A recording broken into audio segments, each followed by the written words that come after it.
안녕하세요. 크립토 노마드입니다. 2021년 마지막 날입니다. 올 한해는 암호화폐 시장이 새로운 전환점을 맞이했다라는 평이 많을 정도로 참 다사다난했던 그런 한 해였습니다. 누군가는 의미 있는 목표를 달성했을 테고 또 다른 누군가는 아직 그 목표를 향해 기다림의 시간을 가지고 있을 겁니다. 연초의 환희적인 분위기를 생각해보면 지금의 다소 불안한 장세는 참 여러모로 아쉽게 느껴지는 것 같습니다. 하도 12월 연말 랠리에 대해서 여기저기서 긍정적인 전망들을 많이 내놨던 터라 어쩌면 기대감이 그렇게 컸기 때문에 이번 12월이 조금은 더 힘겹게 느껴졌는지도 모르겠습니다. 이런 타이밍에 맞춰서 암호화폐 분석가 알렉스 크루거가 새해가 되면 상승세를 보였던 이른바 연초 효과를 거론했습니다. 지난 4년 동안을 봤더니 하나같이 새해로 접어들면서 최소 한 자릿수 이상 많게는 40% 가까이 상승세를 1월 첫 주에 보였다라는 겁니다. 당장 1월 1일로 딱 달력이 넘어가면 갑자기 반전 랠리 보인다. 이런 얘기는 아니겠지만 1월에는 4년 동안의 추세가 그랬다고 하니까 조금은 기대감이 생기는 것 같기도 합니다. 개미 투자자들이 불안해할 때 고래들의 추가 매집은 계속되고 있습니다. 마이클 세일러의 마이크로 스트래티지가 이번에는 9,420만 달러를 투입해서 1914 BTC를 평균 단가 49,229달러에 매수한 것으로 나타났습니다. 이에 따라서 총 비트코인 보유량은 124,381 BTC로 늘어났고 현재 평가액은 37억 5천만 달러입니다. 12월 암호화폐 시장 전반이 흐물거릴 때 가장 눈에 띄었던 상승세를 보인 종목 단연 테라였습니다. 이미 너무 많이 올라서 신규 진입에는 주저할 수밖에 없는 그런 상황이기도 한데 판테라 캐피탈 CEO가 이런 개미들의 심리를 자극하는 발언을 내놨습니다.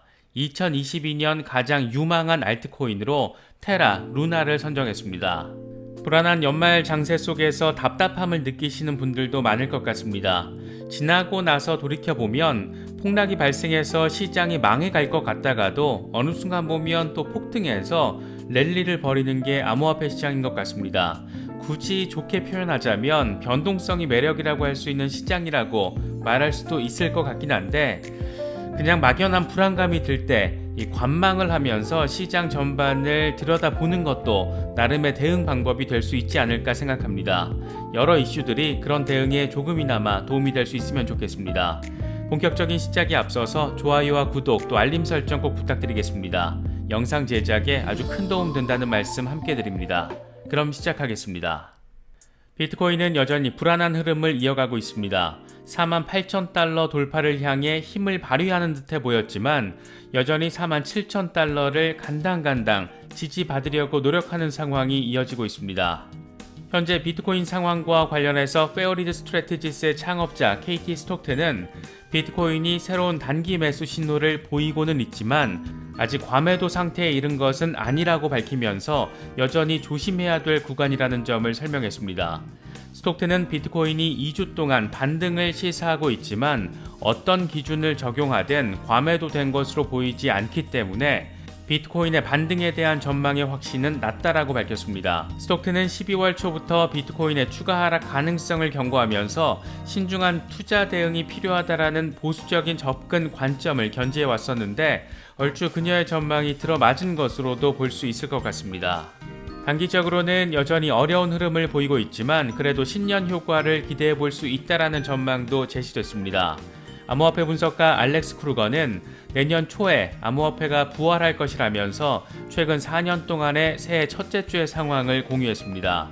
그는 2021년 첫 주에는 36%, 2020년에는 13%, 2019년에는 7%, 2018년에는 18%의 상승이 있었다라고 밝히면서 미국 연준의 1월 FOMC 회의가 예정된 1월 26일을 앞둔 1월 초에 암호화폐가 급등할 것으로 보인다라고 밝혔습니다. 시장은 여전히 어수선하지만 비트코인 맥시멀리스트 마이클 세일러는 적극적인 비트코인 추매를 단행한 것으로 확인됐습니다.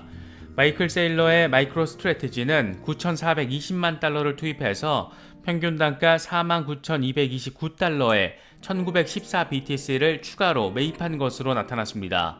이에 따라서 12월 29일 기준으로 마이크로스트래티지가 보유한 비트코인 총량은 12만 4,381 BTC로 증가하게 됐는데 평균 매수 단가는 3만 159달러, 현재 평가액은 37억 5천만 달러입니다. 비슷한 맥락에서 그레이스케일의 CEO 마이클 소넨샤이는 비트코인을 장기 투자용으로 보고 있다고 밝혔습니다. 비트코인 매거진 보도를 보면 소넨샤이는 우리는 비트코인 가격 10% 하락을 조정이라고 보지 않는다. 우리는 매입 기회라고 부른다. 이렇게 밝혔습니다. 같은 상황, 다른 관점. 그렇게 어렵진 않지만 개미로서는 여전히 어렵게만 느껴지는 이런 관점. 잠시나마 생각거리를 갖게 만드는 그런 발언이었습니다. 요 며칠 비트코인보다 이더리움의 시세가 좀 더 빠지는 모습을 확인할 수가 있는데 이더리움이 극심한 과매도 상태에 들어가고 있다는 분석이 나왔습니다. 유투데이 보도 내용을 보면 이더리움 4시간 차트 RSI가 30 이하로 내려가면서 극심한 과매도 상태를 나타내는 경계선에 도달한 것으로 나타났습니다. 이 같은 이더리움의 상태는 암호화폐 시장이 대규모 조정을 겪으면서 이더리움이 2,000달러 아래로 폭락했던 지난 5월과 7월 사이 그때와 비슷한 수준입니다. RSI가 30 미만으로 과매도 상태라는 것은 이미 차익 실현 매물이 나올 만큼 나왔다라는 의미로 볼 수 있기 때문에 매수 압력을 통한 반등 가능성을 기대할 수 있는 부분입니다. 이더리움이 이제 거의 바닥을 찍었다라는 전망이 제시되기도 했었는데 이제 털 것 좀 다 털고 다시 랠리 동력을 좀 확인할 수 있으면 참 좋을 것 같습니다. 코인베이스가 2022년 웹 3.0과 암호화폐 10가지 예측을 제시했는데 가만 보면 대부분 이더리움과 연관지어서 직간접적으로 생각해 볼 수 있는 부분들이 꽤 많이 눈에 띄는 것 같습니다. 코인베이스는 우선 이더리움 레이어 2의 확장성이 개선될 것이지만 새로운 레이어 1 체인이 상당한 성장을 보일 것이라고 밝히면서 이더리움 대 이더리움 킬러들의 경쟁 구조가 내년에도 지속될 것이라는 점을 강조했습니다. 이어서 레이어 1과 레이어 2 브릿지의 사용성이 상당히 개선될 것이라고 밝혔는데 현재 이더리움이 업그레이드 과정을 통해서 상당히 주목하고 또 개선점을 찍고 있는 그런 부분이기도 합니다. 이 밖에도 여러 디파이 프로토콜이 규제를 수용하게 될 거라는 점, 기관들의 디파이 참여율이 높아질 거라는 점, 시장 확장에 따른 디파이 보험이 등장할 거라는 점 등이 거론됐습니다. NFT와 메타버스와 관련된 부분 역시 상당한 비중을 차지했는데 NFT 기반 커뮤니티의 강세로 웹 2.0 소셜 네트워크가 위협을 받게 될 것이라는 점, 더 많은 브랜드가 메타버스와 NFT에 참여할 거라는 점, 웹 2.0 기업의 웹 3.0과 메타버스 진입이 이루어질 거라는 점 등이 거론됐습니다. 간단히 정리하면 디파이와 NFT, 메타버스 등이 내년에도 더 큰 강세를 보이게 될 것이다 이런 것으로 말할 수가 있는데 절대적인 생태계를 가지고 있는 이더리움과 이에 도전장을 내밀고 있는 이더리움 킬러들의 경쟁 구도가 내년에도 꽤나 팽팽하게 펼쳐질 것으로 예상되고 있습니다. 요즘 기성 투자 시장의 거물들이 하나둘 좀 더 적극적으로 암호화폐 시장에 대한 관심을 드러내고 있다는 점도 확연하게 눈에 띄는 변화 포인트라고 할 수 있을 것 같습니다. 먼저 캐나다의 억만장자로 불리는 케빈 오리얼의 경우에는 포트폴리오의 암호화폐 투자 비중을 20%까지 늘릴 준비가 돼 있다라고 말해서 주목받았습니다. 그는 USDC 투자로 최대 6%의 수익을 올릴 수 있다. 스테이블 코인이 인플레이션 문제를 해결하는 데 큰 역할을 한다라고 생각한다. 우리는 스테이블 코인을 주식과 다름없는 자산으로 간주한다. 스테이블 코인에 대한 규정이 명확해지면 포트폴리오 투자 비중을 최대 20%까지 늘릴 준비가 돼 있다라고 밝혔습니다. 현재 케빈 오리어리의 포트폴리오에서 암호화폐가 차지하는 비중은 10% 정도 수준으로 알려졌는데 규제 명확성이 더해질 경우에 2배로 늘리겠다 이런 의사로 볼 수 있습니다. 언제부턴가 비트코인 친화적인 스탠스로 방점을 찍고 있는 헤지펀드의 대가 레이 달리오가 이번에는 NFT를 만들어보고 싶다 이런 다소 귀여운 의사를 내비쳤습니다. 그는 NFT가 어떤 건지 경험하기 위해서 NFT를 만들어보고 싶다라고 말하면서 비트코인의 발전으로 인해 암호화폐에 대한 자신의 생각이 바뀌었다라고 말했습니다. 레이 달리오는 화폐 경쟁이 일어날 것이다. 비트코인은 그 경쟁 참여자다. 하지만 암호화폐 말고 더 많은 화폐가 있을 것이다. 그 가운데 하나가 CBDC다. NFT 역시 일종의 화폐가 돼서 나중에 사람들이 비트코인보다 NFT를 소유하고 싶다라고 말할 수 있다, 이렇게 설명했습니다. 레이 달리오는 비트코인과 더불어서 이더리움도 보유 중이라고 밝히면서 현금이 최악의 투자다, 이렇게 강조해 왔는데, 개인적으로는 NFT 역시 일종의 화폐가 될 것이다, 이 부분이 꽤 설득력 있게 들렸습니다. 왼쪽 하단에 있는 블라블라 이미지 역시 현재 NFT로 발행되어 있는 상태입니다. 12월 가장 눈부신 퍼포먼스를 보인 종목은 단연 테라 프로젝트입니다. 현재 20% 넘는 조정을 받고는 있지만 그래도 $80 위에서 거래가 되고 있으니까 연초와 비교했을 때 엄청난 시세 상승을 이뤄낸 것을 차트만 봐도 느껴볼 수가 있습니다.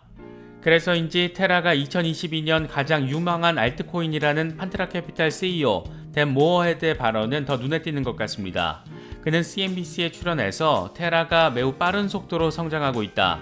우리는 이것이 다가오는 해의 가장 유망한 코인 가운데 하나라고 생각한다.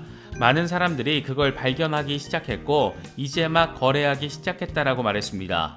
그러면서 테라의 시가총액이 $310억 달러에 머물고 있지만 아직 성장할 여지가 많다라고 강조했습니다.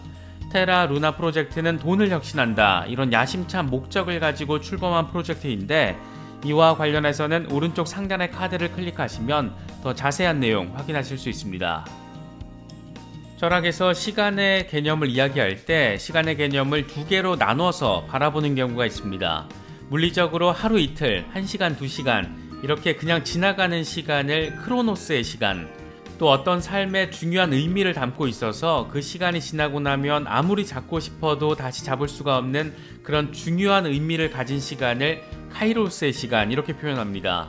올해 어떤 일들이 어떻게 펼쳐졌든 이제 지나간 시간들은 미련이나 아쉬움을 남김없이 내려놓고 내년에는 구독자분들 모두의 삶에 의미를 부여할 수 있는 카이로스의 시간으로 채우실 수 있기를 바라고 또 기원하겠습니다. 별다른 시장의 변동성이 없다면 이번 영상이 2021년의 마지막 영상이 될 것 같습니다. 올 한 해 많은 성원과 관심 보내주셔서 진심으로 감사드립니다.